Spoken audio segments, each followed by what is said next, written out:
So let me give you the 4 F's that I think will make excellent leaders that help you in your personal life and your business life and in the community leadership that you're involved with.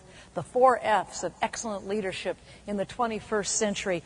First, number 1 is flexible. That's change. Being able to turn on a dime, go in a new direction tomorrow. That ability of a leader to be able to throw it away and start again if it's wrong. Take a new idea from the bottom and help build it up by empowering others to share and to grow together.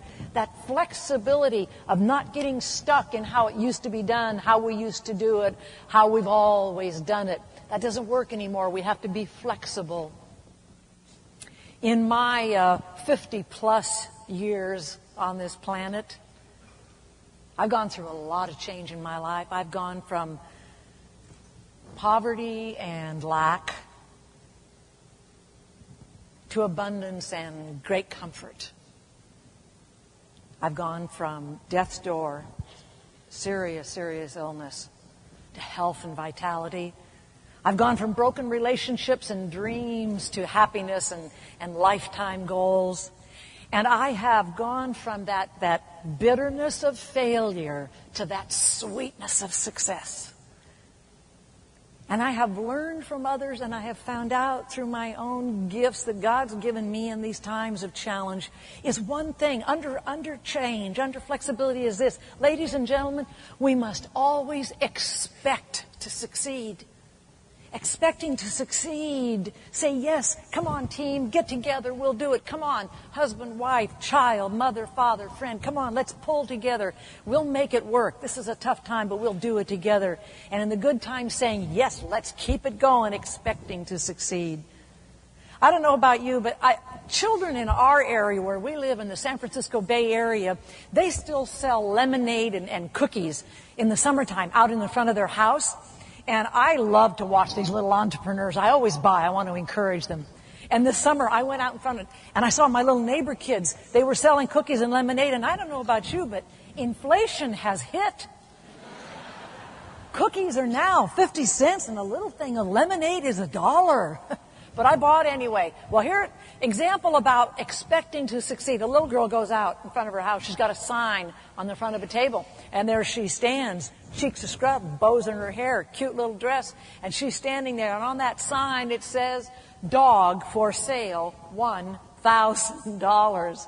The trouble is, sitting on top of the table is the ugliest dog you have ever seen. There she stands with great expectation, though, and the man who lives next door backs out of his driveway, and he sees that sweet little girl standing there with great expectation, and he doesn't want her to be hurt by the world of sales called rejection. So he goes over and he said, sweetheart, he said, honey, do you think maybe you could lower the price a little bit? Because that's a lot of money. Or, sweetheart, could you get another dog? Because, honey, that's a really ugly dog. She looks at him and she says, somebody will buy. He said, okay. He's not going to argue with an 8-year-old. He goes off to work, comes home that night, and across the front of that sign in big red letters is the word yes. He goes up to the door. He knocks at the door. She comes out. He said, sweetheart, you sold that dog? She said, I did.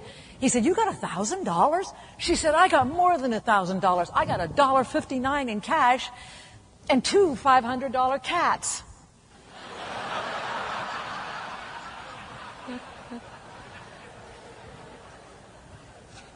See, the beauty of it is the kids just don't know it can't be done. A leader today, the kernel of truth is this, that a leader today has to have childlike expectation. Childlike faith. Not childish, but childlike. Saying, I have faith in my own God-given skills and talents and abilities. I have faith in yours. I have faith in my family. I have faith in my team.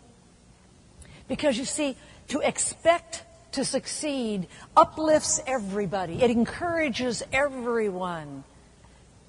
In the 60s, late 60s, I trained brain damaged children. And in those days, I learned a lot about this idea of human potential and human growth. And one of the things that we saw at the institute where I worked is that when a family brought a child in, The child's progress depended upon the expectation of the parents. If the parents had high expectations and faith and would get in and work and help, the children made wonderful progress. But those that came in that didn't have supportive parents or family or friends and had low expectations, the children didn't exceed their own expectations either. And that's a line I learned. I've had it on my bathroom mirror for over 30 years. I have it on the refrigerator. I don't know if you put things on your refrigerator, but I have signs all over it. Let me give you a key, and it goes like this. It says, I will never exceed my own highest expectations. That's the key. Expecting to succeed. As a leader in this day and age, we live in a world that is far too cynical. We don't need any more cynics. We got enough cynics. The world is hungry for people like you who are absolutely devoted to professionalism, to self-improvement. And you know what you can do when you expect to succeed? You can become the most powerful thing a leader can be, and that's a hope giver. People are just dying to have someone give them some hope and saying, yes, I expect you to do it. You can do it. It'll be better when you try. Even if you don't work it out so well, try again. I'll help you. Being a hope giver, that's a key about expecting to succeed, being flexible. Now, I talk about change, and you hear about it all the time. Everybody talks about it. We should change, we should change, we should change. Let me play the other side of that for a second. You know what, ladies and gentlemen? We should also, as a leader, know what to defend against change. There are some things in this world that are worth defending against change. Our morals, our ethics, our values. Those things that make you, as a human being, an individual, what you are. Those are worth defending, because if we lose that, we lose our very soul of what we are. I go to Washington, D.C. quite a bit. Every time I go to D.C., I get up very early in the morning when it's very quiet, and there are no people walking around really early in the morning. And I get a taxi cab, and I have the taxi cab driver take me out to the Vietnam Wall. And early in the morning, I walk down that concrete path, past the teddy bears and the roses and the little notes that are stuck in the crack along the wall. And I go to panel 23 East, and I reach up to line 67, and I run my fingers back and forth over his name. And every time I do, I'm reminded of the fact that there are people in this world that have felt so strong about what should not change. They were willing to risk their life and lay down their life. And I think that in this day and age, in this wonderful 21st century that we live with, filled with so many opportunities, and yes, challenges, but opportunities galore, I think the most powerful question that a leader should ask him or herself is this, and it is, what do I stand for? When you know what you stand for, you talk about fire in the belly. It affects everything you do. It affects how you walk, how you talk, how you dress, who you associate with, who you work with. It can change lives when you know what you stand for. It is the fire in the belly. It is very exciting. And so I challenge you to say to yourself, what do I stand for? You probably already know, but it's a wonderful question to keep asking, because it brings out the biggest us inside of us. It also takes something away from us. When we know what we stand for, it takes away the luxury of irresponsibility, because when we know what we stand for, we can't just stand around anymore, not do something about it. And it's a wonderful thing to do, to make a difference in this world by saying, what do I stand for? Change, change, change. But let me give you the clarion call for change into the 22nd century. And it is going to be this. It is change before you're forced to. It's going to change. And we might as well make the changes ourselves before somebody else makes the changes for us. What's the second F? First was flexible. The second is focused, being absolutely laser beam focused on what? Well, first of all, is to have a mission that matters. I write about it in the book. It means, what are you excited about? What do you get up early about? What do you stay up late about? A mission that matters. I loved seeing the film clip of President John F. Kennedy. A mission that matters is something that he did, and a mission is something that empowers other people, imbues in them the wish to be bigger and grow better and contribute. And John F. Kennedy stood before the joint houses of Congress in 1960, and he said to the world, by the end of the decade, we will put a man on the moon. And everybody around the world said, yes, we're going to do that. Yes, they can do that. And for the next 15 years, 1 out of every 4 jobs was attached to the space program. And there's a legend about one of the early executives in that space program went down to what was then still called Cape Canaveral, and went down into that little block where they were building the little computers that are so, compared to today, we're so puny, but we're going to send our men into space. And the executive went down and he saw a lady. And he wanted to test if everybody was really empowered and excited about it. And he said to her, she was cleaning the stairs, scrubbing them the old-fashioned way with a bucket and a brush. And he says to her, he said, excuse me, but what is your job here? She looked at him. She said, my job? My job's to put a man on the moon. I have a question for you. Is your mission that you're excited about, could the people that you work with and for, whether you're or at home or in the community, do they understand what your mission is? Are they excited about it? If they are, it's wonderful, because you will get people to follow you that way.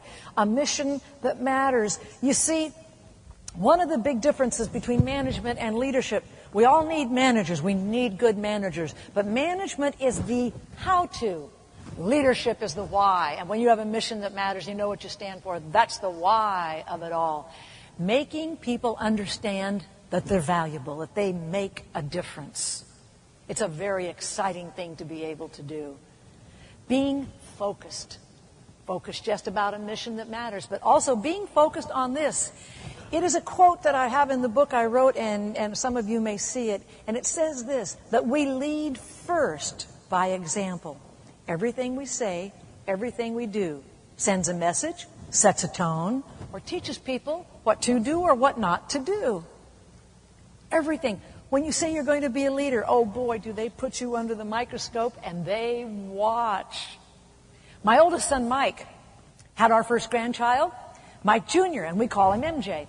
And my son brought him over, and MJ at that time was about 14 months old. And Mike had him on his hip, and you know how a baby will straddle the hip. And Mike came in, he was holding the little guy, and Mike and I were talking. And in college, Mike was a debate champ. So one of the things we do for fun is we take a topic and take the opposite sides and just go at it. And so we were having a really good debate, and he was holding little MJ. Now, my son has an arm movement that he uses when he debates that he likes to use to intimidate. He goes like this big arm movement. And little MJ, he's watching Dad, watching Grandma, watching Dad, watching Grandma. And when he figures out that we're all through, gets a big grin on his face and goes. And Mike said, oh, Mom. I said, welcome to parenthood, son. He is going to learn more about how to act and live in this world by your words and your actions than anything else that goes on out there in the world. Leading by example. You see, the words is congruity. When you walk your talk. You know what? When you walk your talk, everybody wins. And when you don't, unfortunately, everybody loses. I think that a leader today needs to start each morning. Before you start your work, say to yourself, what message am I going to send today by my example? What message am I sending to the people that are going to follow me and try to help them to be the best that they can be? Leading by example. Now, also, what do we want to focus on? We want to focus on continuing the professionalism that you have all brought to your industry. Continuing professionalism. Always to be as good as you can be. How many of you have ever ridden with what I would call a professional taxi cab driver? Have you?